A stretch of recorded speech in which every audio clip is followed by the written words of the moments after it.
Today's Hometown Live, we're going to take you to a studio where kids are making films and starring in them. Okay, I'm going to do my signature dance. It's called the Joy Kids Studio, a place where children take an 8-week course in acting, directing, and producing short films. Whoa!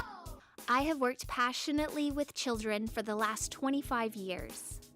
At 8 years old, I started anchoring a kids television show called Kids TV Express for over 10 years. We did specials on Just Say No to Drugs, Kids with Cancer, and NASA. My mother is a world-renowned photographer, and I experienced the world through her lens. Later in my 20s, after training at the National Theater Institute, I decided I wanted to work with and teach children. I developed a program called Joy International and created a curriculum for elementary schools in Austin, Texas, teaching kids to help kids around the world. We did a kids pilot TV show called Joy Agents, and kids from the Disney Channel helped to promote it. Then I got married to my best friend and business coach, Bruce, and moved to Houston, where I started the Joy Kids Studio. And I want to tell you a little bit about a book that I have written and illustrated called Joy in the Faraway Land. I actually wrote and illustrated the book over 15 years ago, and then I put it aside. It was a bit more challenging at the time to publish it, and this last year I pulled it out, and it felt like this is the right time for this book. The whole story is about me and a little boy, Sergey, and how we make good friends, and it's really a book about spreading the message of friendship and loving one another.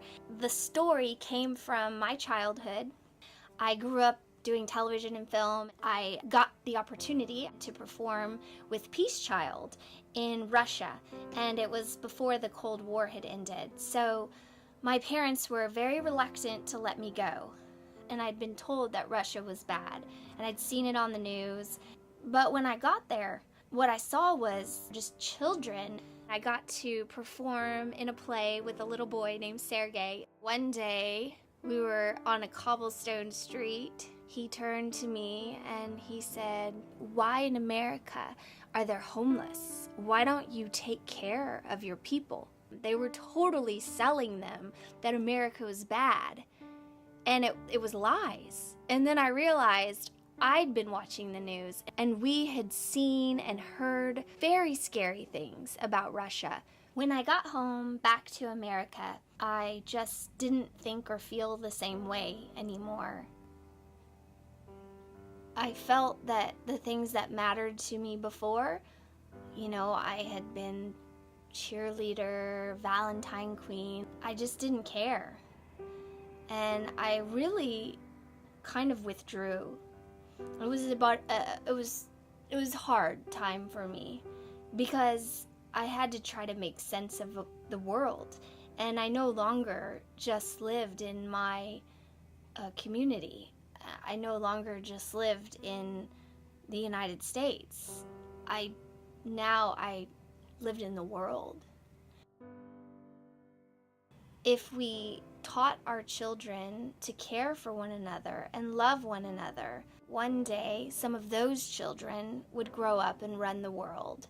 Our politics may be different, our cultures, our religion. At the end of the day, I found a parent there wants the exact same thing for their child as they want here. They want them to grow up in a world where they're healthy and safe and can have a good life. I will never forget my experience as a child in the faraway land. I hope you will be a part of my journey and help me spread a message of hope and love to children everywhere. Thank you for watching.